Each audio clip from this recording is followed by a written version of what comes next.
New blog '04. Daniel and I left for Capernaum early. It had been nearly 2 weeks since I had come back to Magdalene with Rachel, and I had done all that I could there for the moment. Our small train of asses left early, before the sun had risen, but still my mother had been up to see me off. The asses belonged to the distribution business that Daniel ran, and I had a share in. The donkey I rode was nearly white. She was very huggable, and she was called Cara. It made me think of Antioch, the early trips to market, and the girl I called Cara, who was probably a temple administrator now, or soon would be. The difference in this scenery to those city streets and alleyways that we travelled, though, was immense. Only the sky was shared, and today that was already a fine light blue with hardly even the hint of a cloud. The inland sea was spread out to our right, and dipped in and out of sight as we passed around the rocky outcrops. We reached Capernaum after only one tea stop, where we also shared some herb bread that I'd baked with my mother. Daniel was going to come to Marimian with me to hear Yeshua speak, though how much he wanted to was hard to read. First, though, I wanted to leave my things at the room I would be using, as our business owned a few rooms there and a storehouse. These were close to the marketplace and to where Rachel and I had stayed. It felt a little strange to own things like this, but Daniel made sure the donkeys were stabled and then joined me for the walk to Marimian. Later he would be rejoining the others who had taken the wine and olive oil jars on into town. There was no one at Yeshua's house except a girl who pulled the view flap back on the side door and told us that the master had left early in the morning to go up the shore to where he was teaching and healing. She explained how the crowd had swelled in recent days to make it impracticable to be teaching from the house. We thanked her, and I worked out that it wouldn't take us too long to catch up. The place she spoke of was a lakeside bay, but not too far away to put me off from walking there. Daniel decided not to come as he needed to meet with the team before midday. I didn't really mind as I didn't want to be dragging him anywhere. He could make up his own mind in his own time.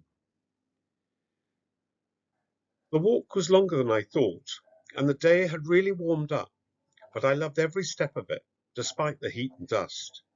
I was going somewhere I really wanted to go.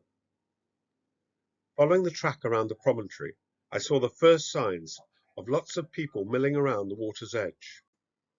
There was a fishing boat pulled up to the beach, and a small group working around a fire nearby.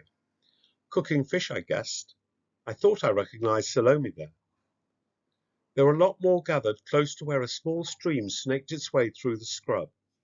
I would have gone there, except that I was drawn to the further side of the inlet, where the track came right near to the edge of the lake. There was a low ridge covered with people who were watching something going on just out of view.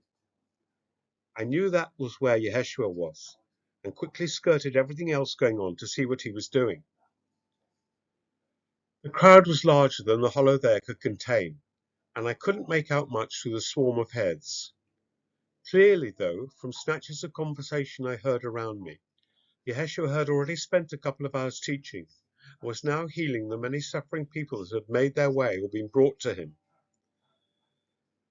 I wormed my way through the crowd, wanting so much to be close and to express some thanks for myself as well. And I managed to reach a place where I could see him bending over a makeshift bed onto which an elderly matron had been put. His hands were working around her ankles with a palpable gentleness.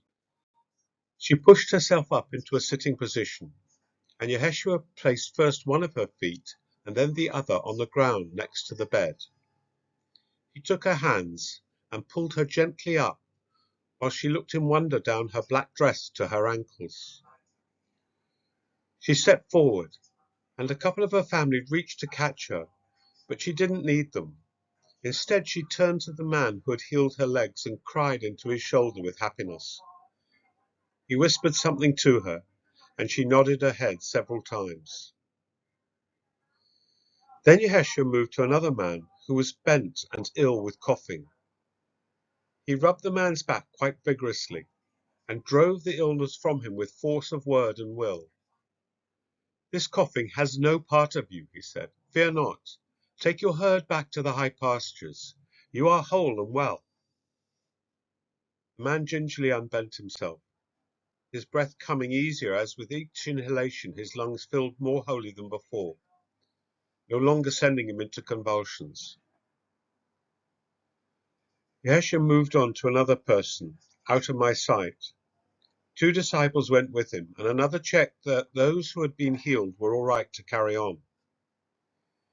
Even with the 2 healings that I saw, I loved how he was able to recognize their need, giving each person his whole attention in that moment. You could feel the connection. Behind me, I heard the stirrings of conversation from a few men who sounded as though they were from Judea. Do you think that they are planted for effect, for us? Asked one voice. Probably, answered another, but they're not even very impressive miracles. His speech was quite impressive, though, I thought, said the third. Untaught in the finer points, but he certainly reaches the common people, raises their aspirations. But where will that all lead, I wonder? I couldn't help turning a bit to look at these men. Pharisees, I realized. Couldn't they see what was happening here? Couldn't they see and feel the genuineness of the care and concern being given? Apparently not. I wanted to say something to them, but they were completely oblivious of me and continued on another tack. Then there is that baptism rite, said the first man. What would possess a sensible man to get ducked in the water, especially by some follower of this rabbi and not by the man himself? What do they think it is doing? Purification, like the Baptist on the Jordan, answered another voice. But only the most gullible would believe that nonsense. That years of impure behavior can be eradicated that way is ludicrous.